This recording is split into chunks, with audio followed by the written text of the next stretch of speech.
Hey, everybody. Welcome back to Big Red EDC and welcome to this edition of Channel Chat. And today I have with me very graciously Mr. Mark Coffman from the Mark Coffman channel on YouTube. How you doing, brother? I'm doing great, man. Doing great. Oh, You doing well? I'm hanging in, man. I'm hanging in. But I really appreciate you taking the time to sit down and talk with me and well, basically talk with the community as it may be, and just kind of tell us a little bit about yourself. And I've been wanting to just actually just talk with you for a little while, and it's a great way to do it. I absolutely agree, and I really thank you for the opportunity. Oh, of course, man, of course. So usually, how I start off is I just go ahead and introduce yourself a little bit. You can say as much or as little as you want. That's completely up to you, brother. And just kind of give us an idea of kind of what got you into knives and maybe what inspired you to start your channel. Well, I'll give you the pocket dictionary, if you will. Okay. Um, First off, my name is Mark Coffman, and it is just a blessing to be here and a blessing to be alive because um, I was born in Russia, and I was born in Smolensk, Russia, and my mother chose to adopt me. And because of that, I had the most incredible life that anybody could have ever been given.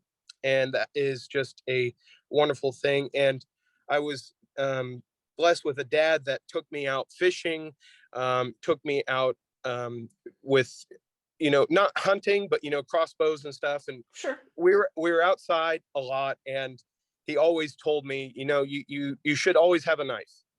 It doesn't matter what you need it for. You need to be able to get out of a bind. You need to be able to do a surgical cut, anything. And so for me, I actually started with something very similar to this Rough Rider. And then I lost that, and then I went to Boy Scouts, and he bought me. And I know this is going to be like real cringe as a first knife, but it was a Steel Warrior Choctaw. And the Choctaw, it was, and the only reason I remember it is because it had these vivid blue handles. Oh, right on. And that was my very first knife. And then Cool. after that, he gave me a Swiss Army knife, Oh, which nice. he actually smuggled in through the airport. So he, he he got me that Swiss Army knife. I have it somewhere in my collection, but I didn't want to bring it out here. It's one of the 111 millimeters, Okay. and Okay. the blade is all recurved and wonky because of my lack thereof of sharpening skills. But for starting the channel, right now I work as a watchmaker, and yes, I've already started the sin of don't get into watches. I know the whole Yeah. Nick Shabazz thing. Don't get into watches. Trust me, I've already gotten through that. And the thing is Slicey Dicey, aka this is the Slicey Dicey. He will know because he's been hit by the bug. But the reason why I started the channel was originally just to talk about what I own and why I like to own it. Sure. And I had a ton of watches and knives, and then I just decided, you know what, this is too much for me. I was getting a little overloaded, so I sold a bunch of it.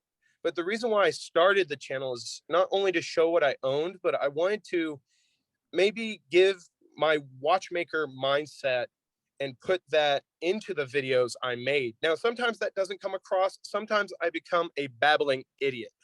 Like it just turns into a mess. And I'm like, you know what?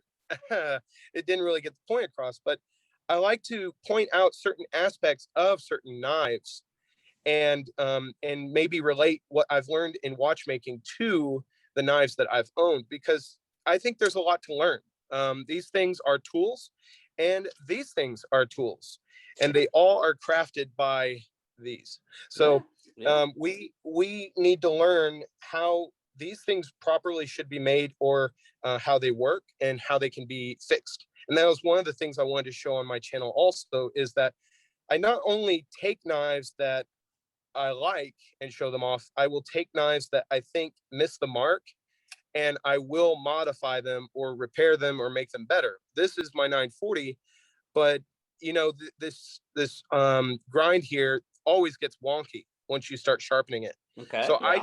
I took that back, and now I'm able to do this grip, but it also will always have that straight edge. Sure. So Sure.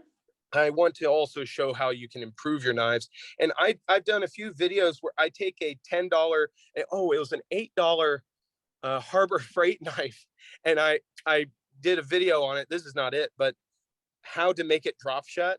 Mm-hmm. And, Mm-hmm.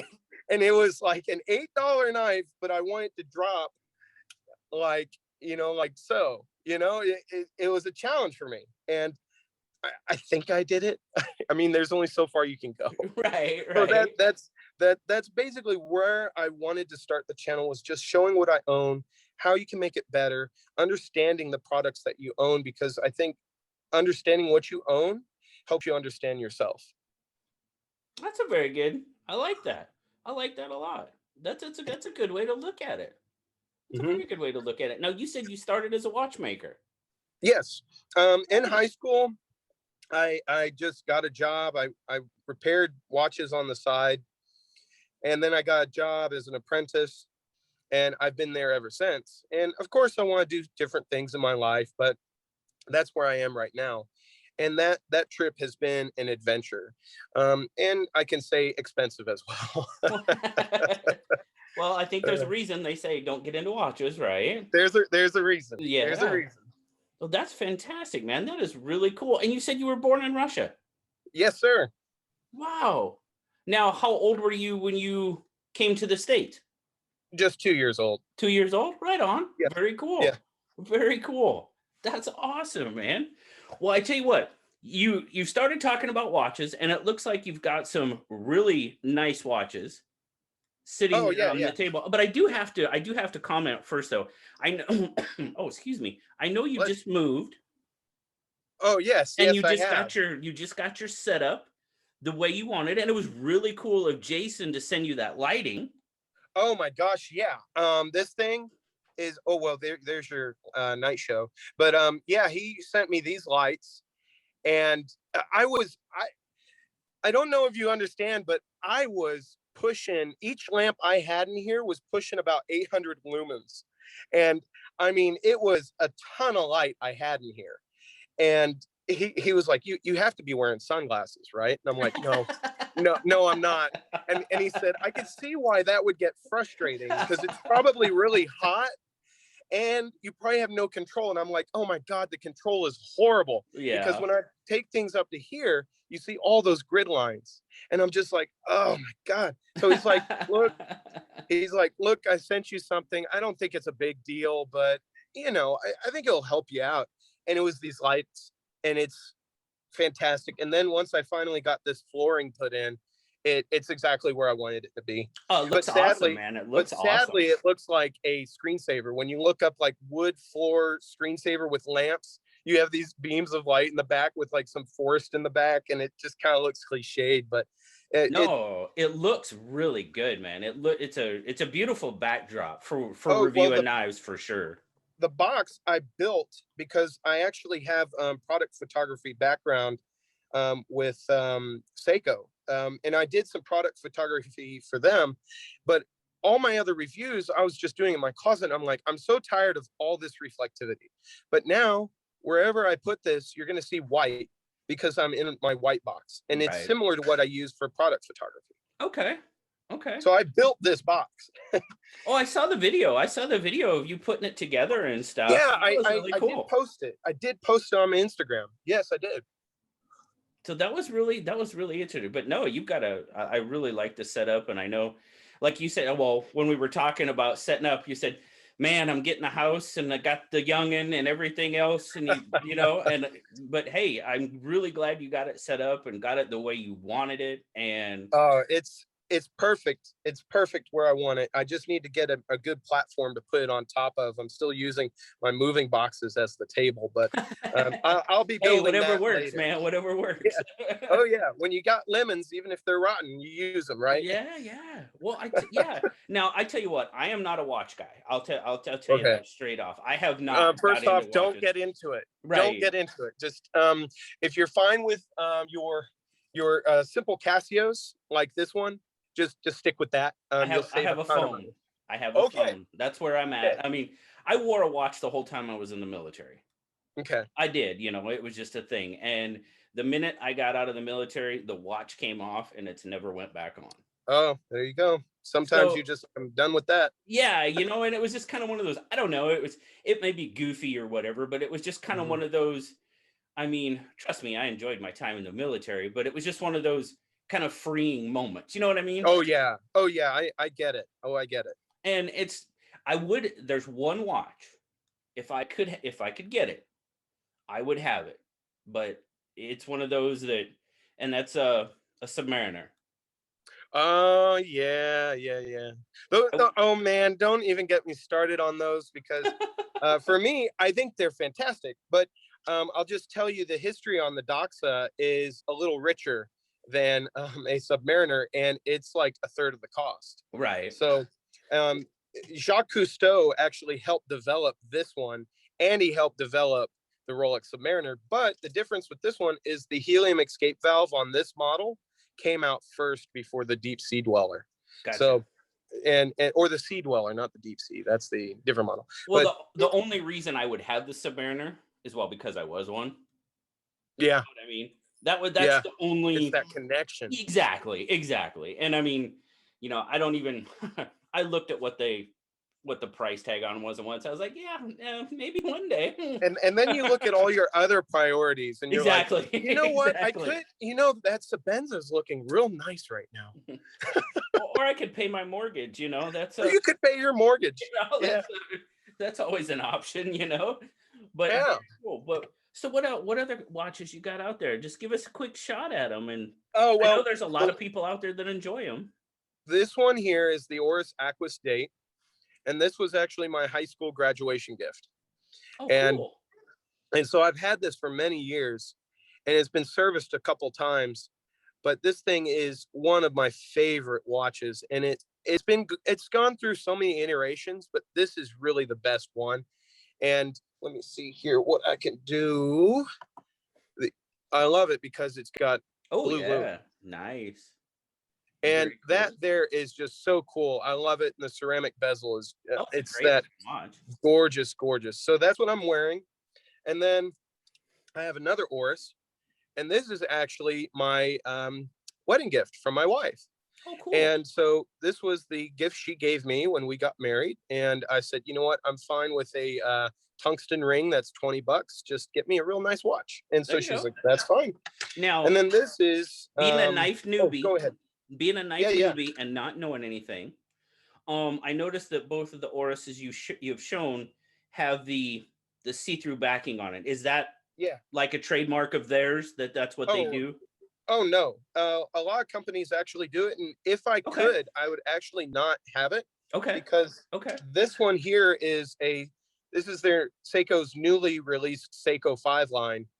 And this watch actually, the design harkens back to the 1970s. And it's gradually changed over the years, but this actually had a see-through case back, but I changed that out Okay. because stuff happens in life and you can drop your watch. Oh yeah. Now, trust me, you don't want this to break and all that go into your mechanical watch Oh, because I would you're going to imagine not. need immediate service. Then Yeah. also, you have one gasket, you have two gaskets, three gaskets, four gaskets, five gaskets. Okay, Oh that's a wow. lot of points. That's a lot of points of failure, Yeah. especially when you're wanting to swim with it. True. Here, I only have one gasket, two gasket, three gasket. Okay. So that's Okay. why I prefer that. Now, this one here is the Slicey Dicey, I like to call it. Slicey Dicey has this exact same model. I'm actually going to be doing a video on this one and a little bit of its back history and why Tag Heuer watches back in the 90s were all over the place. And it's kind of because they hired different designers for each one. So Oh, okay. and so they had a bunch of European designers design watches, and that's why they're all different. But this one here was one of my like grails as a kid. I mean, like I grew up, I was born in 94, but these 90s watches is what I saw all the men wear.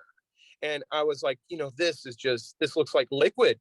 I mean, it just looks like liquid on the wrist and it feels like that. Thanks It's for making so me feel comfortable. old, Mark.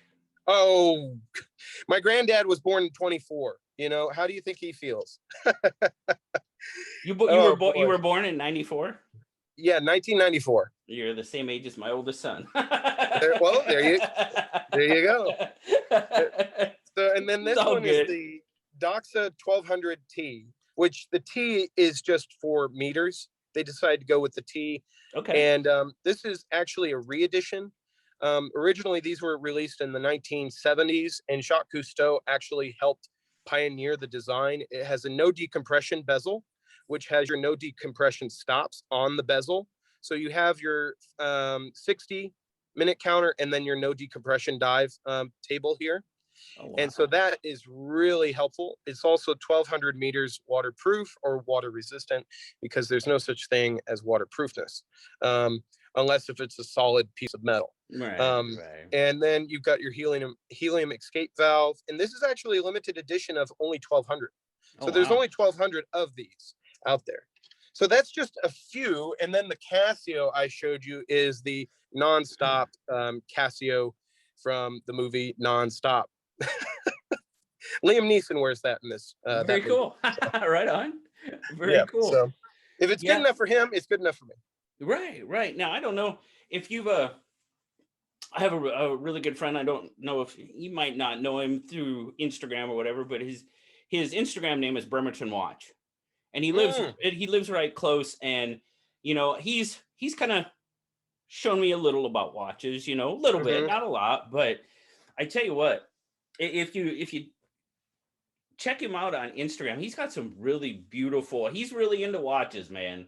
It is a dangerous thing. Yeah, you guys could probably talk for days about watches. But oh, the things that you realize as a watchmaker really kind of can turn you off on watches or really turn you on. Some of these watches that are completely handmade, like Philippe Dufour. If you ever look up his stuff, he makes every single one by hand for one order for one person. And it can take like 4 or 5 years to make it, and you wait for it. Wow. And he makes it completely by hand, and that I just drool over that. But there are other watches which I don't own for good reason that just kind of make me sick, and I ask myself, why'd you even attempt it? So there are different things, but I mean, like, that's the same for pens and knives. You have knives that, like, Gerber paraframe, you just kind of say, why do you even try? Oh, don't get me started on Gerber, man. Don't get me started on Gerber. Oh, we'll close that box back. Yeah. Let's be nice. No, I'm just kidding. But no, I think it's really cool that you brought some watches out, because you're really the first person that I've talked to about watches on Channel Chat, or has really expressed an interest in it. And obviously, being a watchmaker, that's understandable. It's a little more extreme. Yeah. And a little more demented. you can get very, very passionate about it. Oh, and, sure, I'm sure you can. Oh yeah. Well, it looks like you got some cool pens out there too. What do you got there? Oh, so I brought these pens out because I think, just like cutting a box open or cutting anything to make it either better or break it down, those important documents and things we write with, especially now with everything that's going on, having your own pen is very important. Not only that, I think it's incredibly respectable when you meet a man and you say, can I have a pen? And he has you covered. That's a bonding thing. Like, do you have a knife on you? Yeah. Oh man, you got me out of that bind. Sometimes, who knows how many calculations saved people during, Apollo 11 because somebody lent somebody a pen. Like you think about it that way, and you're like, oh, that's really important. And so I've got the Machine Era Classic here, which this one, I mean, when I saw it on Nick Shabazz's channel, I was like, I have to get it. I have to get it. And like him, I did put a Mont Blanc cartridge in there. I love that. I haven't had much luck with any other cartridges other than that one, and I think it's the Uniball. And other than that, that's all. That's really what I carry most of the time. But Okay. whenever I'm in the office, I usually carry this Meisterstoke from Mont Blanc. And this one actually comes from the 1980s. And I did restore this one when I bought it. And it's a beautiful writing instrument. Is it practical? No, not if you're like in Afghanistan or if you're diving or anything. But if you're in a nice environment where you can write with this, I think it's really nice. And then over here, this is a cross, and I don't know what model this is. They've got so many, but this one just really appealed to me because of that midnight blue Oh yeah, lacquer. it looks fantastic. Yeah, it's It's a absolutely gorgeous color. beautiful. I forgot to bring another cross out, but I have it in a video I did on my pen collection. But you actually have to pull the pen apart to open it and write with it.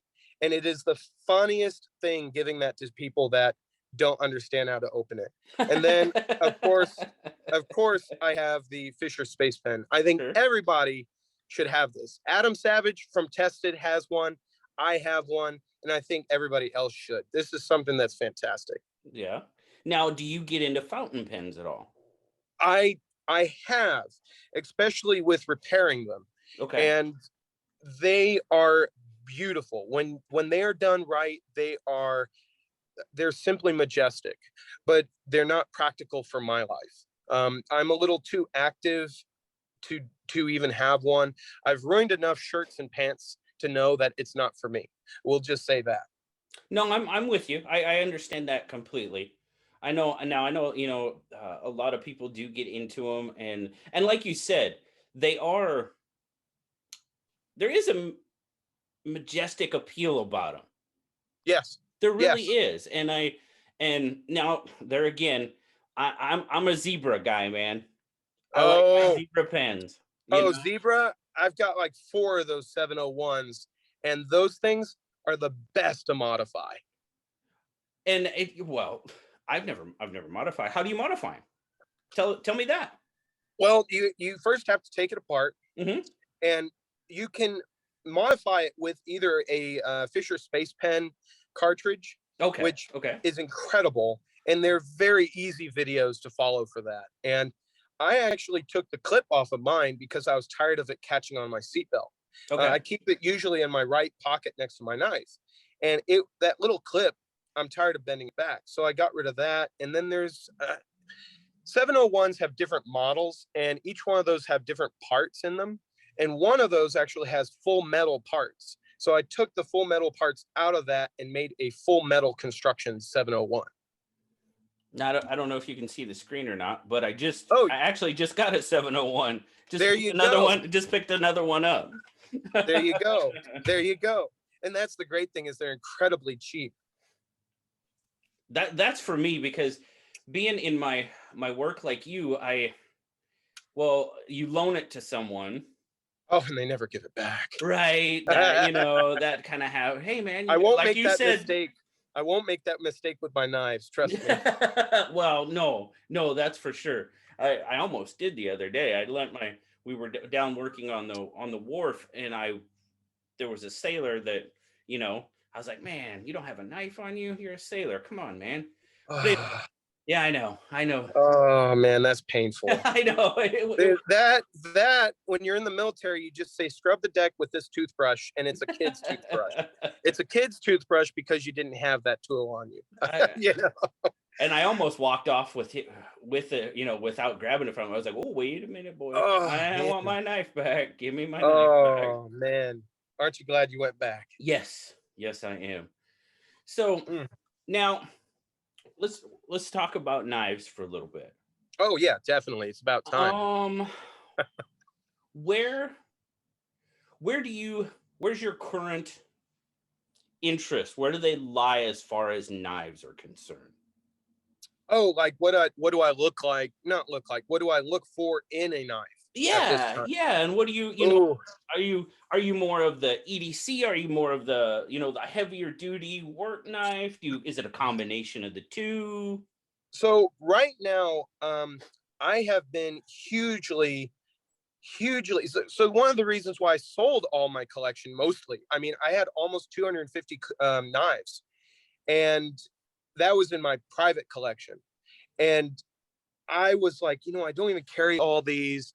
And then after I sold them all, I thought to myself, oh, well, damn, that would have been a great idea to have a YouTube channel and show off some of these things.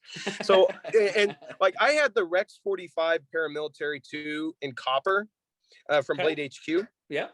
And that thing was incredible. And then I sold it and I was like, oh boy, I didn't even do a video on it. What the hell? So, but I sold a lot of those because they were just to have it. I had the Manix XL in M4 from Blade HQ just to have it. Right. I had a Spyderco Manix and it was in M390 and I just had it to have it. Sure. Just and for me, I was like, this isn't right. I need to get into the knives that are going to do the job, do it well. And I just used this one for gardening today. And yes, it has IKBS in it. Dirt got in there and it still did the job just fine. It doesn't drop shut anymore. But for me, I've been really looking for those knives that are efficient, that do the job right. And I hate to say they're no thrills, no, kind of knives, but I want a knife that is going to stand up to the abuse I put it through while at the same time looking good. But like for me, I'm totally turned off on Spyderco paramilitary 2s. So long, I was like, I have to like this because everybody likes it. And then, that angel on my shoulder was like, yes, you need to. Then the devil on my shoulder was like, the point is too thin for prying, right? And I'm like, yes, you're right. So I had to get rid of some of those impractical knives, and I've stuck with mostly practicality.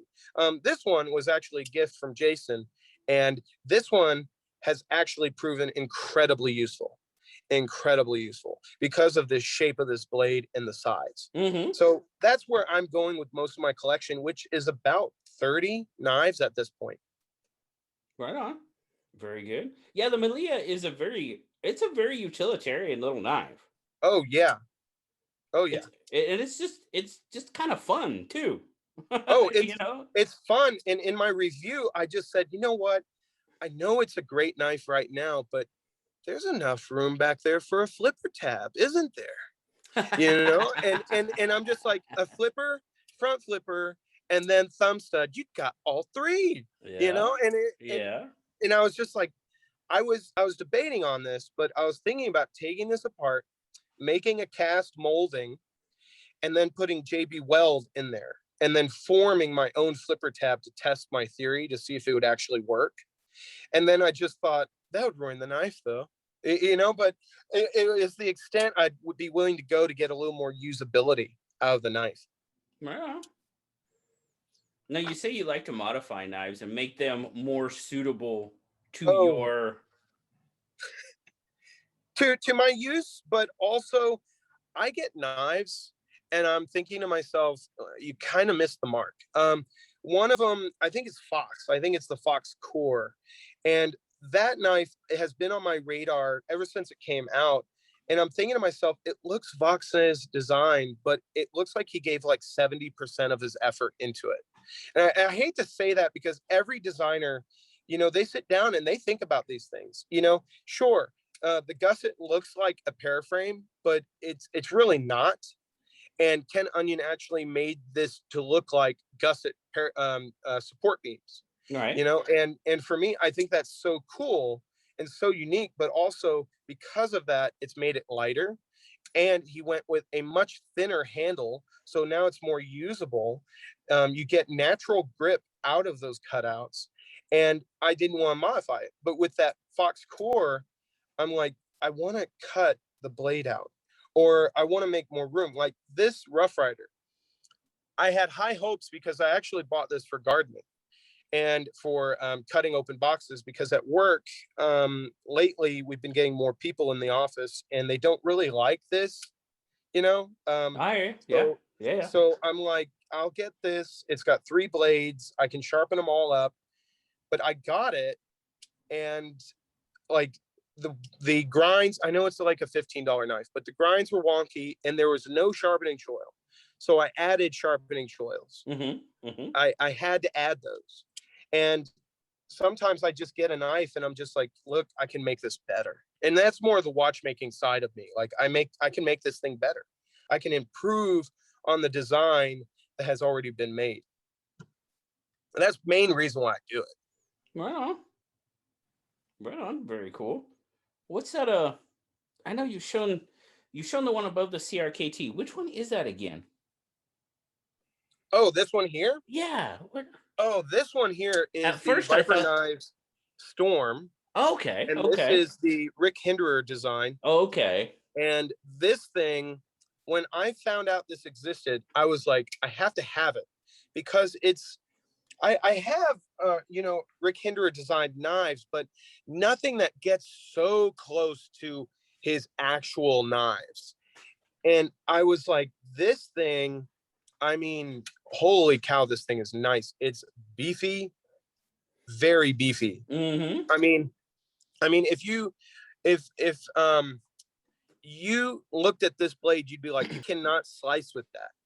In Apostle P, he sharpened his with an extremely low angle to get it to be slicey. This thing has impressed me incredibly. Like, it is so nice. The action is incredible, but the thing that I really like about it is that it is efficient. You have jimping here, you have jimping up here that is raised somewhat, so your thumb makes proper contact. You practically have a complete frame lock. These G10 scales are just there for show. This is a frame lock. And it is, it's so nice. The only place it fails is a very weak pocket clip. Right on. Now could you go, I mean, you could go an aftermarket clip for that. I tried. I did try to get one, and it just didn't fit exactly the way I wanted it. And I actually tried a few pocket clips that I had left over from knives that I'd either taken apart or cannibalized, and it just didn't feel right. This was the one that just felt right in the pocket. Okay. But yet it's just a little weak. And that's the only spot that I can see that it actually fails. And this whole back end is removable. So if you don't want this huge lanyard hole, you can just take that out. And it's actually a see-through design with pillars here. Oh, that's nice. So nice. It's a really nice knife that allows people to either put a glass breaker or this lanyard hole on the back, or just get rid of it completely. And I really like that, because then you can make it your own. Sure. And also you could anodize the titanium to match that, or a different color. I've seen modified ones of these that are like all sorts of colors. One guy did a Steelers theme, and I was like, oh my God. I'm just like, oh man, well, it's your knife, whatever. Right. So now would you say you have a brand that you're kind of on board with? Or are you more strictly the usability, aspect, rather than, say, brand loyalty, so to speak? Oh, okay. Like, I used to be that, and it was, I hate to say it this way, but it was kind of a brainwashing. And I was so loyal to Spyderco knives. Okay. And then I was like, I love the Endura. I love the designs that they make. And then I found a channel called New Age Tactical, and they actually like torture tested an Endura.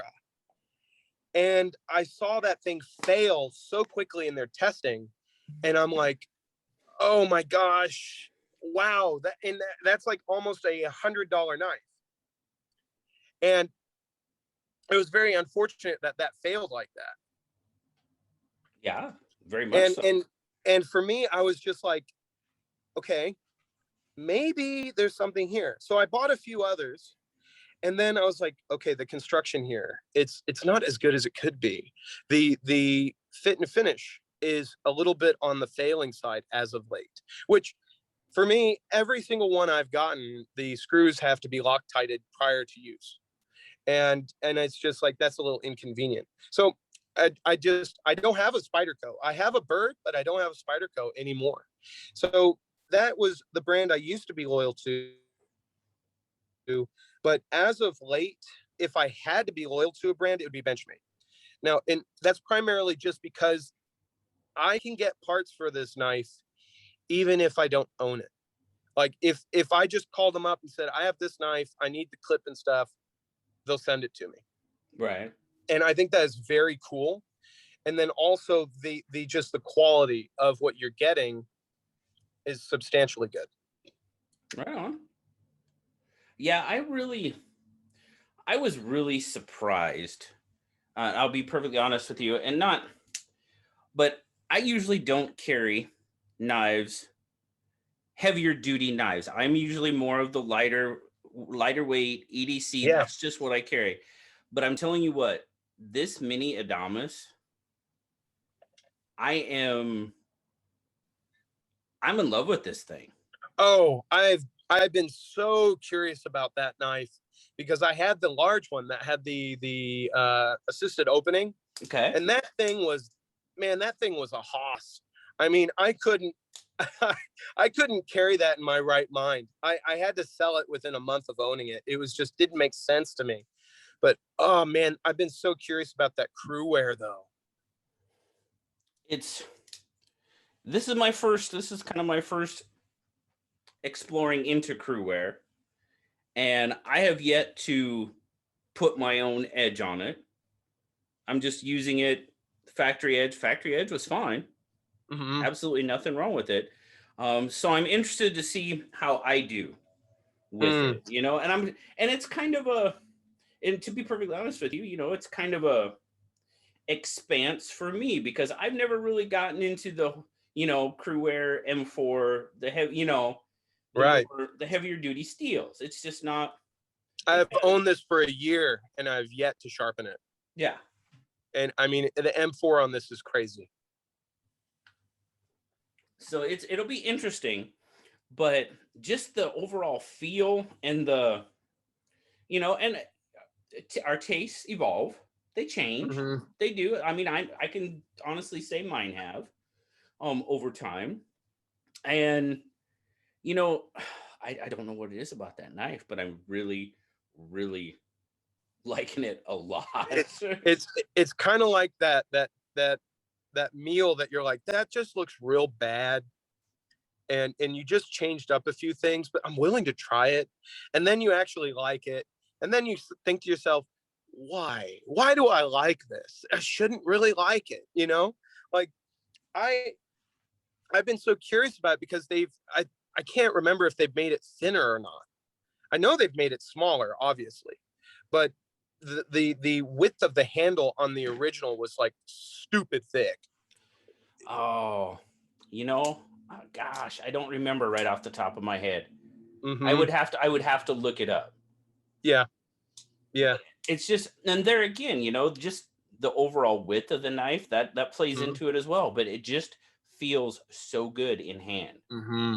Yeah. It's just so comfortable. Yeah. And it fits my hands so well. And honestly, I never thought I would like that knife that much. I just didn't. It really did surprise you that much, huh? Yes, it did. It really did. My gosh. I never thought I would like it that much. And, that's just me. Cause I'm here. This is more my speed, the bug out, that's right. what I mean, I have my knives that I keep for work, my Marlin Spike knives and stuff like that. Right. And I mean, when I have knives to review, I take them to work, I test them out, all that good stuff. Right. But a lot of them are pass around knives, so I don't get overly heavy with them. Right. Don't, unless they've given you written consent. Right.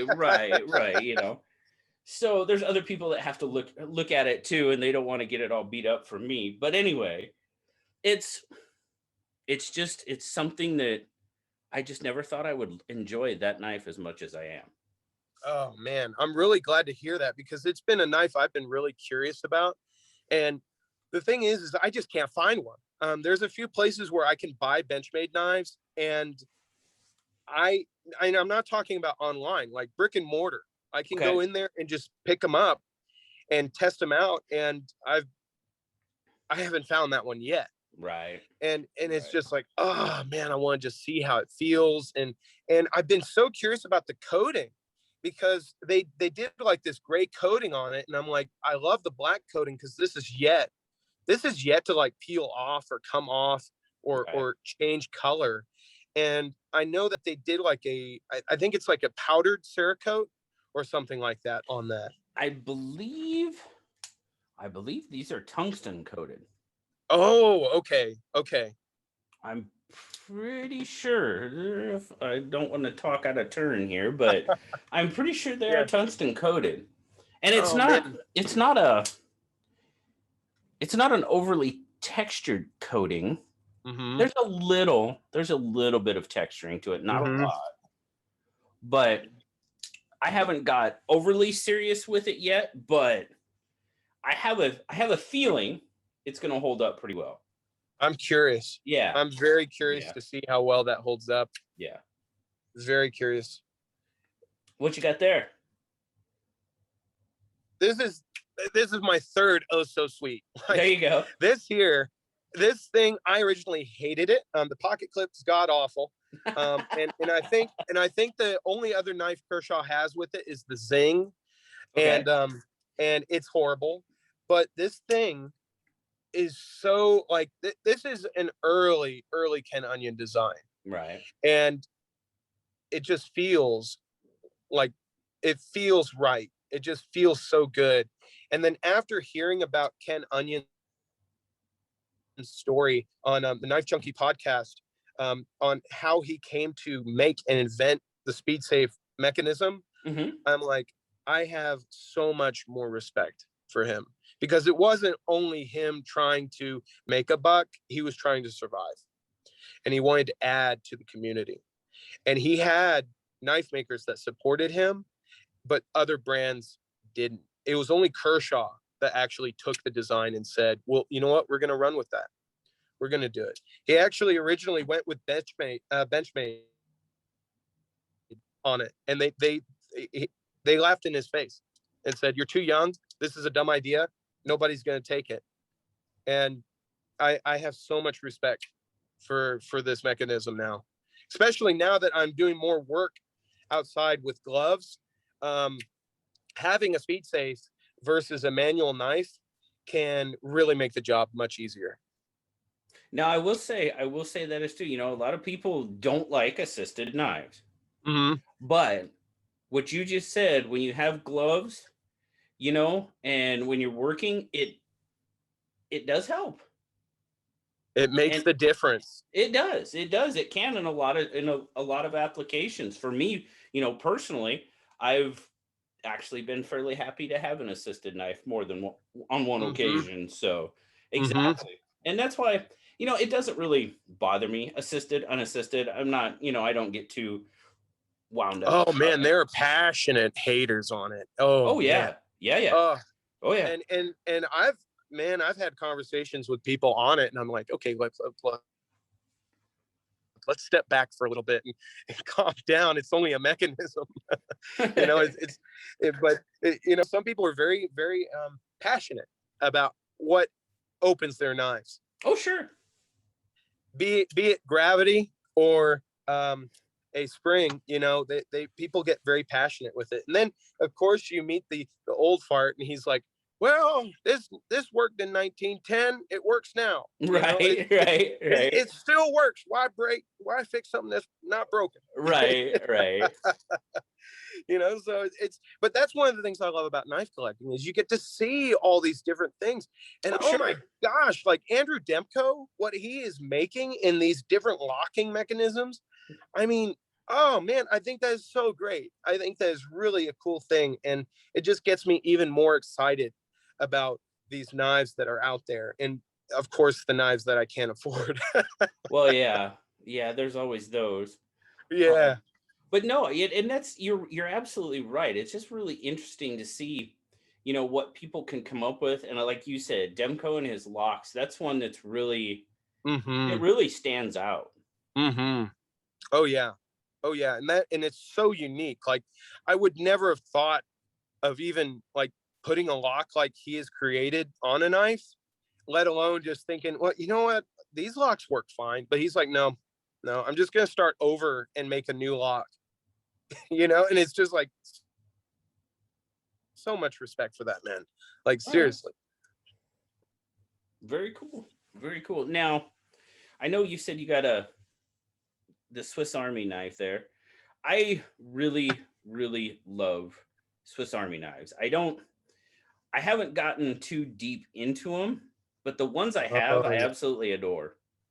Oh yeah. Which ones do you like? Well, I like the Like, classic SD. which ones have you, I'll rephrase it, have you dove the most into the history? Because that's what excites me. Is I love it when somebody says, I like the knife, it feels great in hand.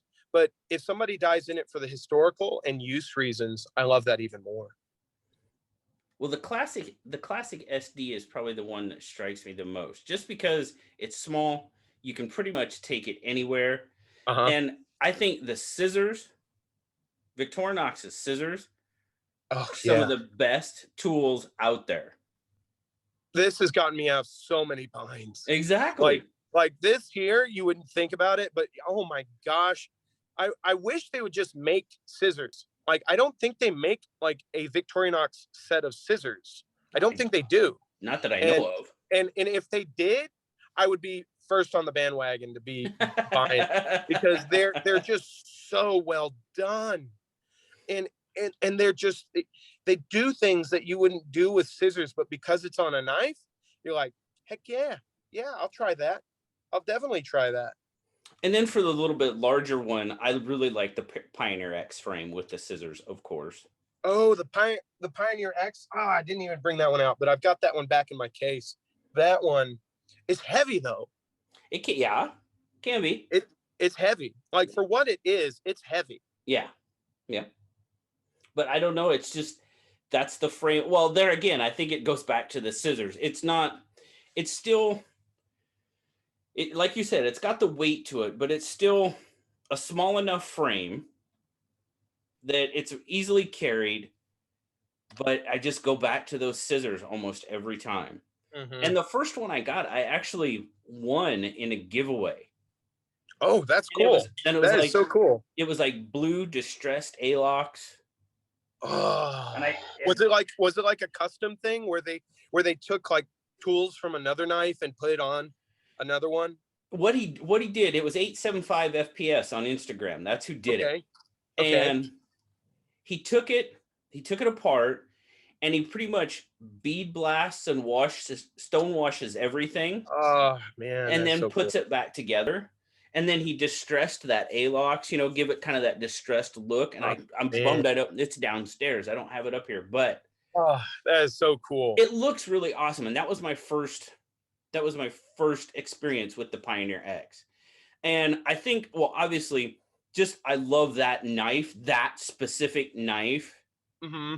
And it's just kind of, and it's the Pioneer X has just been it's been the knife. You know what I mean? It's It's been my it's like, model. if I have to have that utility knife, that's the one. For me, Right. I have the Huntsman, Right. and for the longest time I called this the hiker, but I carried a hiker for many years, and then I just got a Huntsman. But the one that I adore, and I don't have it with me right now, but it is the Handyman. It, oh my gosh, the binds that I've gotten out of that, like, man, I was walking with my baby girl just in the street, and I stepped on like a shard of glass, and I was just like, oh my, like, it was like a crying baby and a shard of glass in the heel. And I'm Oh, like, but you oh, know what? I've got this Handyman and the pliers on that, got the glass out, and well, yeah, you end up getting 2 stitches, but I mean, it ouch. wasn't like death, but Right.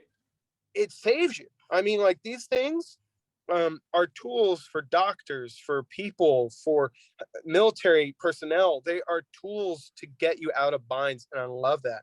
Now, and tell me the truth. Have you already ordered your 2021 Pioneer X? I have not.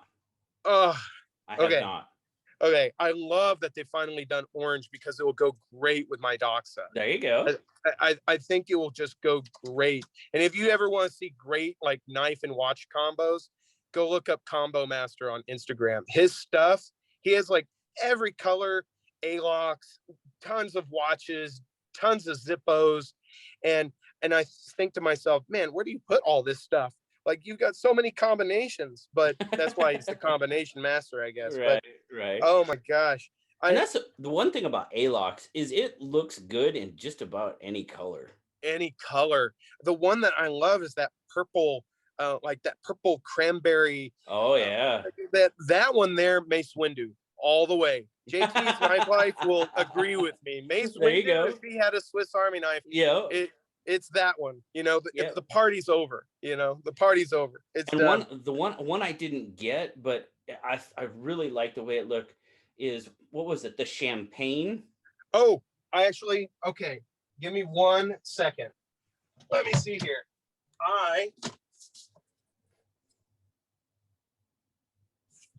He's digging. He's digging. Oh yeah. Oh yeah, there you go. This, and I actually grabbed the handyman. This Oh, there thing's you a go. hoss. It's so great.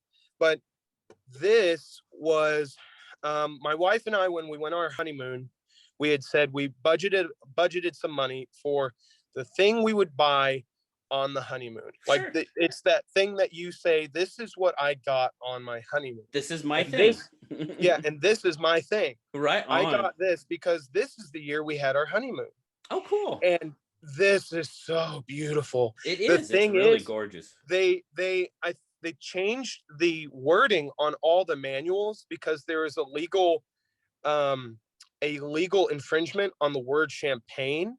Really? And they actually had to change it to, I think they had to call it the gold instead, but they had already printed everything and they sent them out with the champagne. Yeah. So, but and I thought that was a really cool little snippet. But this thing is so beautiful. I mean, it's a regular Pioneer, but that gold is just so beautiful. It is. Oh, it is. It is. And I'm not really, yellow's not, that yellow spectrum is not really my In thing. certain light, it looks bronze or it looks brass. But it just, that Alox, it just looks good. It just looks good. I mean, Oh yeah. Yeah, Just the Alox is texture and exactly. and I mean, Exactly. when you get so close to it, it looks like art. Like it seriously looks like art. Like a modern canvas could be like right there, and it's like that. That is so mesmerizing. Yeah, it's a gorgeous knife.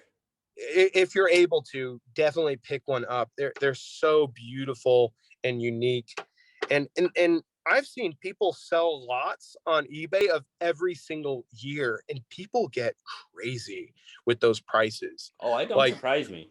Oh my gosh, the prices on those are just, I mean, I don't do it, but some of the colors, they're just hot. It looks amazing. Oh, really yeah. does. So I have to ask you. Yes. The Orion. Yes. That's the Orion over there, right? It is. Yes, it is. Yep. I have been so curious about the Orion because it's an original design. Oh yeah. It's a completely original design that isn't being made out of some factory that makes Tucson. You know, it's a design that is different. But I have to ask: is the detent good, or is it light? You can fail it. Okay. Now, you can gravity open it. Okay. Okay. Yes, you can, without a doubt. Okay. Now, what steel did they use on that? I'm not really aware of what they used. 14C. Okay, oh, that's good. That's not a bad steel. I like 14C personally. I like it. I'm still kind of, I don't know. 14C and VG10, man. I don't know why I'm stuck on those, but I just really like them. I think it's because it's not D2, okay? Right? I have nothing against D2. I have nothing. Neither do I, but I just think there's an oversaturation of it on the market. Of course, there is. And it's just kind of like, I know, give me something a little different, please. Right. And D2 fatigue. I think we're probably in the depths of that right now. Yeah, that and HCR. Thank you, Kershaw, for going to D2. Thank you so much for coming like 8 years late. Well, to the party. Yeah, but I have a lot of success sharpening, and I'm not the world's greatest sharpener. I know that. And neither am I. But I have great success Neither am I. with VG10 and 14C, and it's there. It's Mhm. not the D2. It's not 8CR. Those sharpen up, and they sharpen up pretty easily, and they hold their edge pretty well. Yeah. And I mean, really, in reality, all this is what you need. That, I mean, sometimes this becomes a little overboard. M4. I mean, I love that I don't have to touch it. When it comes to sharpening, and Right. I'm really dreading the day when I do. I'm thinking about just I'm thinking about just sending it over to Apostle P and just say, hey, brother, you can have the pain. Hey, worst comes to worst, Benchmade Life Sharp. But I used that once and I don't think I'll go back to it. That's the only thing I really. It's great that you can do it for the common layman, but when it's done badly, oh man, I had one that was sent to me, and they like went way up on the back end, and Really? it was a mini grip, and it was just like, and I'm just like, come on, it was a 5 o'clock shift somewhere, and it was just like not the best work. I'll just say that. Right. Yeah, I mean, I'm sure it can happen. Oh yeah, definitely. It's just I think VG10 gets a lot of hate, and I only think it's that way because the Spyderco Delica is still like, what is it now? It's like $400 now, right? The Delica? My God. I mean, they've been bumping that I thing up. know. I know. I think it's like 90 or Yeah. 100, Yeah. and it's still VG10. Of course, they do their sprints, Yeah. but people are like now associating that with like, I guess, copping out, like, oh, VG10, come on, there's so much better stuff out there. But in reality, VG10 is not a bad steel. I have quite a few chef knives that are in VG10, Mm-hmm. and they do an amazing job when it's done right and you put it in the right application. Sure. Well, I think that can be said for a lot of your steels Oh, when they're done right. yeah. Oh, yeah. When they're done But right. I have been, oh, when they're done right. Yeah. I mean, 440C. It's not a bad steel when it's done right. No, it's not. No, it's not. But the thing is, most of the time it's done wrong. And that's why it's gotten that bad rap. Of course. Of course. At one point, 440C was like that was almost your premium steel. Oh At yeah. one point Yeah. in Back time. in I think it was the 80s, Yeah. 80s or 70s. That was like, oh wow. Okay. You paid some money. You paid some money for that. Like Or Trade, they used 440 for many years. And Trade USA, rest their soul. Um, yeah. they their knife steel. I used to have a huge collection of the LB7 model. And the one that I desired the most was the rare one with the carbon steel. Their carbon steel LB7. And Okay. those are very rare, but their 440 that they used back in the day was so nice, was really good, and was very tough. That's one of the things I like about Rough Rider knives is they do a decent job on the steel, but they're very tough. You can really abuse that steel before it starts really failing you. Yeah, that's been my experience. Mm-hmm. And I mean, for me, I mean, I have a special spot in my heart for the Rough Riders, of course, but Mm-hmm.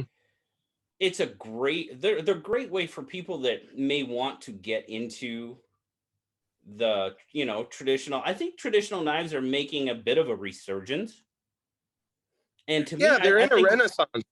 and I think Rough Rider has a lot to do with that. Brands like Oh Rough yeah. Rider, because they're inexpensive and you can get, and you could try different patterns, like a Mm-hmm. Stockman or whatever, and you can find out what you like for not a lot of money. Oh, I absolutely agree. And the one brand that I love and hate, it's an abusive relationship. But Case Knives, I love that they they bring back some of these old designs from like the 1880s. Mm-hmm.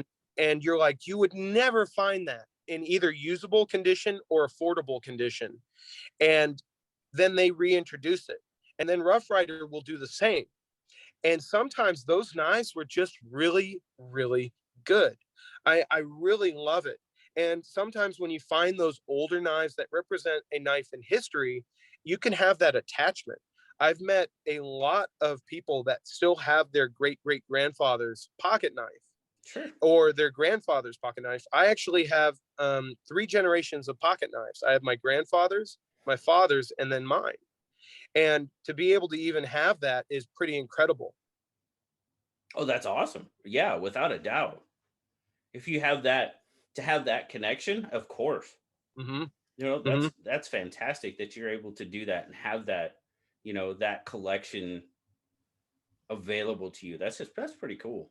Mm-hmm. And it's very, it, you're always curious on what happened to this knife, what was done with it, where did it go, you know, and in some cases, who did it kill, you know, like, you know, it's like, you know, this is the one that really, really got him, you know, or something like that, you know, Right. Right. it's just that rambunctious discussion of history and why we love these things, be it watches, pens, or knives, but they always tell stories. No matter, well, sometimes the real bad ones tell bad stories because you can look at your finger and be like, yeah, that one was a real Yeah. bad one. You Yeah. see this one, that was Gerber.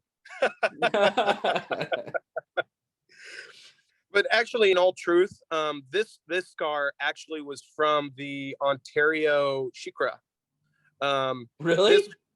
The Shikra, the Ontario Shikra. I actually bought one, and I was using it in the absolute safest way, and I just pulled back and put in this hand and was doing something, and the lock failed, and the blade went like whoop, and it cut this finger right open. Really? And I was like, oh my God, this is, uh, I was devastated, but I was also bleeding all over the floor. So, but yeah. So I remember that bad knife. And don't get me Right. wrong, I've seen great reviews, but the one I had the lightest lockup.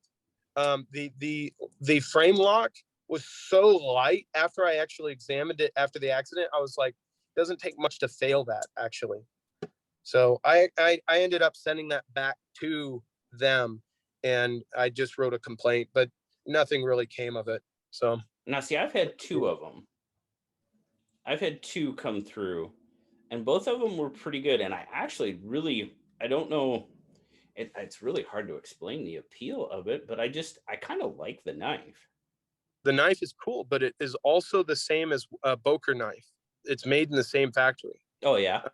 I have it in one of my Instagram stories of the knife that it's based on. Okay. So it wasn't a new design. The only new thing was actually the titanium frame lock. Okay. Well, I think, you know, that's one thing that I think we're seeing. I did a video here a while back about that. You know, this knife looks like that knife. And, you know, not so much to That say is that, such a cool idea. I really like that idea.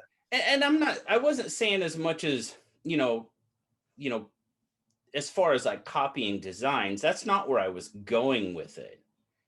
But my whole stance behind the video was, you know, have we gotten to the point to where knives just are starting to look like one another? Mm. You know what I mean? And that's, you know, Yeah. and that's a, you know, it's a really subjective topic. Right. It really is, you know, and because, you know, and reviewing videos, people were like, oh, that looks like this. Oh, that looks like that. Or that looks Right. like Right. this. Or And why would you buy that when this is like $40? right, You know? right. And And it's like, I started looking it up, and, you know, and I was okay comparing some of these ones. Okay, it looks like, well, I mean, yeah, it's a drop point blade, so I guess it kind of, you know, mhm. looks, you know, I mean, it's so very subjective.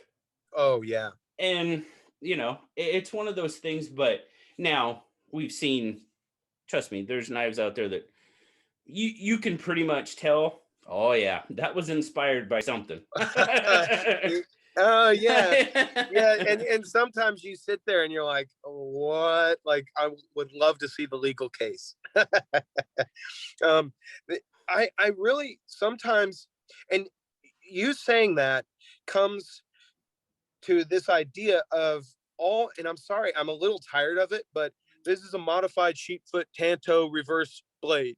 I know. You know, Oh yeah. that constant, well, it's the same, but it's different. You know, like Right. it's the same, but it's a reverse Tonto. And I don't know if this is a reverse Tonto. I mean, like, this is sheep's foot for me, but I mean, like one that I get and I don't get is one of your favorite blade shapes, and that's the sheep's foot or lamb's foot, right? Yes. Sheep's foot. Yep. And for me, I have dug into the history on it, and there's lamb's foot, sheep's foot, there's ram's foot, there's all these different feet, and then I'm like, but it's still just a knocked off tip on the blade, you know? It's Right. not a new thing. You know, people have always been trying to be different. Right. Right. You know, but I think it's so cool to see that one knife, and that's what I kind of do with my collection, is to try to have that one knife that's unique in that company. This one, I didn't even know it existed until I found it, and I'm like, I love that blade shape. It looks like the hijinks, Okay. but it's thinner, Right. you know, and it's got a wonderful sharpening choil. That's wonderful. Forgive all the dirt. And then it's also thin. I really like that, and it's unique, and nobody talks about it because it looks like another knife. Right. Right. Yeah. I really like that idea, though. That I'm gonna have to find that video. It was just something, that it was it was more of a response, I guess, because, I was getting a lot of that. Well, that looks like Mm-hmm. this and that looks like Mm-hmm. this. And, in some cases I was like, yeah, okay, it does kind of, sure. And then there was other cases where I was like, really? Huh? And that's why, I mean, it's so subjective. Yeah, right. At what angle? Right, right. It's kind of like looking at Jackson Pollock paintings. You're like, they're all the same, but this one has a little more paint in that corner, and it's my favorite term in the knife community is modified Warncliffe. Because you can pretty much do anything to a blade and call it a modified Warncliffe. Oh my, yeah. I mean, really, you're absolutely really, right. you can. Hell yeah. Because Yeah, I've seen about 28 different versions of a modified Warncliffe. You know what I mean? Gosh. That's just one of my favorite terms. You just like blew my mind. I'm just sitting here like, damn, that's like so true. And man, I'm never gonna see a Warncliffe the same way ever again. Well, no, it's true. I mean, if you just look at it, if you look at all the designs out there, and you're like, this is a modified Warncliffe, and I'm like, okay, if you look at an actual Warncliffe blade, right? Yeah. I'm like, which I don't have on the table. Right, and I don't think I have one anywhere where I can grab one. But it's like you knock a notch off here. Okay, it's a modified Warncliffe, but it's got a belly. A Warncliffe's not supposed to have a belly. Yeah. Or it's got, a Warncliffe blade is a pretty much a one, but that's you throw that modified in front of it, right? And then now it's all of a sudden different. Exactly. Yeah. Yeah. Yeah. I will tell you this. I do not think we are at the end point of how perfect these things have gotten. I don't think it's run out of ideas, because we continually see, and I completely forgot the name of the brand, but Cedric and Ada did a review on it, and it was this red handled knife that had a a tungsten blade on it, and I can't remember, but you would unlock it from like the back here, and then you would just close it, and I can't. Oh, Sandrin, was it Sandrin no, not Sandrin. No, I can't remember. It'll probably No. be somewhere in the ether, in my mind. But I think that's incredible. Making tungsten knives, and now there are new steels. Like if you go and check out Big Brown Bear on Mm-hmm. YouTube, Mm-hmm. his stuff he is doing with steel. I want him to work for Spyderco. Heck, I want him to work for CRKT because I'm tired of HCR. You know, like I mean, I've seen what they can do, but they just don't do it. I mean, Right. and I think there are people still pushing that limit, and I think we'll eventually get to the point where we will have a knife steel made out of Mars rocks. You know, I don't know, but like we're getting close to it. You know, we're all thinking, well, we're gonna get to Mars. So there's got to be a new steel compound That there, right? metal. Oh yeah. That Yeah. metal, There's got to be and something. oh, and there's like Todd Begg, like, yes, something else I can make with an awesome shiny blade, just something Right. incredible, and it's that canvas that we're all searching for, that connects with us, that shows us this is me. Like for you, you really like the VG10, Mm-hmm. but Mm-hmm. that's for you. Right. For Right. me, I prefer like Victorinox steel, or like 1095, or 9CR. I really find those to be steels that in any situation they will perform. Whereas Yeah. this one, you get like caught with Bear Grylls and he says, you're going to survive with me. You don't want to have to strop this up. You just don't. It's not going to happen. It's just not.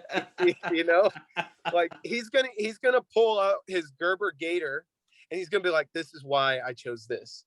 Which, that was another show that really got me into knives. Like I was always curious, what watch was he wearing and what knife, and he actually carried the Gerber Gator for many episodes for that I day. actually like the Gerber Gator. Yeah, they're really good knives. Yeah. They're very good knives, and Gerber can do it They sometimes. They can do great things when they they put their can. mind to it. They can make some good knives when they want to. Yeah, yeah, Absolutely. yeah. Absolutely. And I've had my ups and downs with CRKT and kind of their production and stuff like that. But Mm-hmm. it just blows me away that I see one knife and then I see one, like, I really like the Pilar 3. Really, I did. really. I really liked it.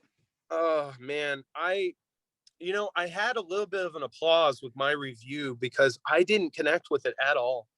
Um, it looked more like a knife than it did something unique, and I really love the Pilar 1 because it's so unique. It's tiny, it's compact, it's somewhat safe with that modified sheep's foot, whatever, and it's great. It's really nice, but I didn't connect with it. Also, the quality on the one I was given by Jason over at NebuCloud, he lent me mine, and he's actually having me do a little bit of work, where I'm applying my watchmaking skills, a little bit of work to make it a little better. It's nothing you're going to see, but it's going to be things that will be a little extra. I remember him talking about that in his review, saying he was going to send it to you. Mm-hmm.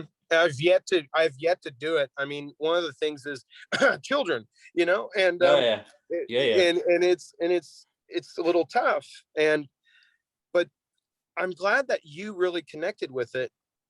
But the thing that I love the most about it was the backspacer. It's actual brass. Yeah. Yeah. I like that. I like that aspect. I Yeah. really did. And I did. I connected with it more than I connected with any other Pilar model. Have you tried the Heine Haynes? I have not. I Okay. have not. That was the perfection of that knife. Okay. For me, at least. And I regret selling it. I sold it just to get another knife that I thought would be better. That's And the then slip joint version, right? yes, it is. Yeah. And Yeah. what you can do to make it better is you can get the CRKT squid phosphor bronze washers off of Yep. Etsy Yeah. and put those in there and drop shutty. It's wonderful, very smooth. And you can also tighten up the double detent lock. So if you really want that to just be a slow roller, you can do it.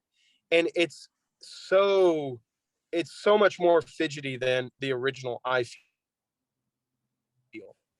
Yeah, I know a lot of people have done because the original, I think it was the original, they put phosphor bronze washers on that because it Uh, didn't come with phosphor bronze, correct? no, it came with Teflon, and Yeah, that's one of the yeah, things that yeah, I change up almost immediately. yeah. One that I actually had before I started my channel, I polished all the liners to a mirror polish. Like it was, I mean, like you could see your face in the scale. Right. And then I polished up the bronze or the phosphor bronze washers, and then the heel of the blade. All of it was absolute mirror polish. Okay. And then what I did is I drilled 2 holes in the phosphor bronze washers, and then I chamfered the edges. This is where the watchmaking technicality comes in and skill. You Okay. chamfer all of that.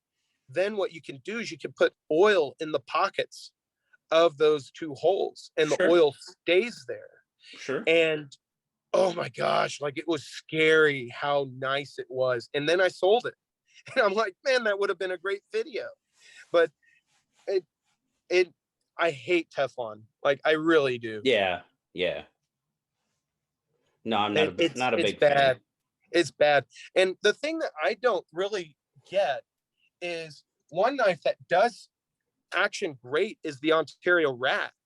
I mean, like this is out of the box and it's wonderful, but Teflon washers and I think it's Teflon washers and bronze washers together, which is very weird. Yes,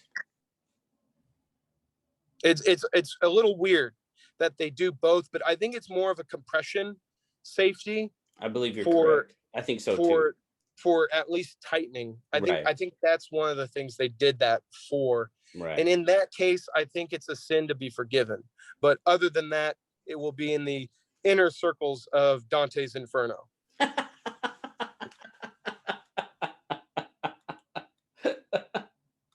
Oh, very good. Very good. That was funny. I love it. Oh, my goodness, Mark. It has been absolutely fantastic. Wow. I cannot believe this. This is that's the thing that always amazes me when we do this is how time just absolutely flies. Oh It's so yeah. much. It's so awesome. But I will say that it has been an absolutely fantastic time talking with you. This is what I've wanted to do for quite a while. And I know, uh, unfortunately, with my work schedule and people's I say normal people's lives, because pretty much everybody else works during the day and I work at night. So it's pretty much Right. it can be a pain. Uh, It it can be but tough. It can be yeah. tough. But also the people that wake up at 4 a.m. like me, um, sometimes we wish for that night schedule sometimes. I hear you, man. I hear you. But it has been an absolute pleasure talking with you. And, I think I don't know, I'd like to try to get at some point like another like community chat where I do this and get a few different reviewers together. I've done it a couple of times and it's always a bunch of fun. I saw that you did that with the younger collectors. There was one Yes. that was in his Yes. teens, I thought, Yes. And right? that was a lot of fun. Yeah, the Oh knife my dude. gosh, I The knife loved dude. that so much. That was a lot of fun. Oh, it was so good. Yeah, that would be great if you did that again.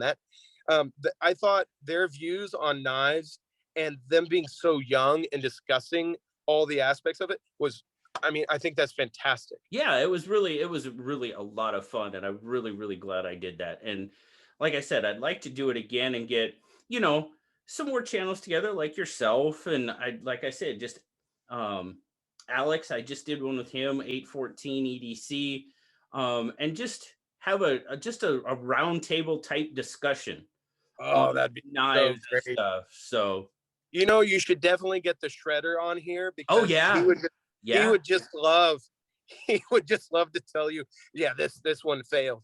Or like, where is your most gnarly knife that you've done the worst to? And you probably Right. have, Right. that would be great. I'd love I that. did one with them and it was a lot of fun. It was a Oh, he's a lot of fun. great guy. Great guy. Him and his son are Oh yeah. fantastic. Yeah, that's so much fun.